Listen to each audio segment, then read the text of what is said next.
சிவனிடமிருந்து பெருமாளே நடனம் கற்றுக்கொண்ட ஒரு கோவிலைப் பற்றி தெரியுமா? திருக்குறுங்குடியில் அருளும் வைஷ்ணவ நடராஜர் கோவிலின் சிறப்புகளைப் பற்றி பார்க்கலாம் வாங்க. தாழ்த்தப்பட்ட குலத்தைச் சேர்ந்த நம்பாடுவான் என்ற பக்தர் ஒரு பிரம்ம ராட்சசனிடம் பேயிடம் சிக்கிக்கொண்டார். பெருமாளை பாடிவிட்டு வந்து விடுகிறேன், பின் என்னை உணவாக்கிக்கொள் என்று சத்தியம் செய்துவிட்டுச் சென்றார். அவர் சொன்னபடியே திரும்பி வந்ததைக் கண்டு மகிழ்ந்த பேய் அவரை உண்ண மறுத்தது. நம்பாடுவான் தன் புண்ணியத்தை கொடுக்க அந்த பேயும் சாப விமோசனம் பெற்றது.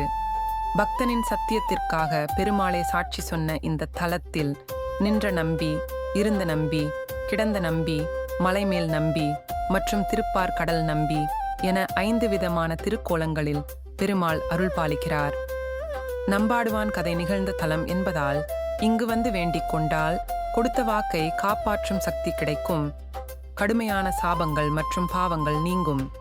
சிவபெருமானே பெருமாளுக்கு நடனம் கற்பித்ததால் நடனம், இசை போன்ற கலைகளில் சிறந்து விளங்கவும் இத்தலம் மிகவும் உகந்தது. சத்தியத்தையும் பக்தியையும் காக்கும் 5 நம்பிகளையும் ஒருங்கே வணங்கி சாபங்கள் நீங்கி கலைகளில் சிறந்து விளங்குங்கள். உங்கள் அனுபவத்தை கமெண்டில் சொல்லுங்கள். மறக்காமல் சப்ஸ்கிரைப் செய்யுங்கள்.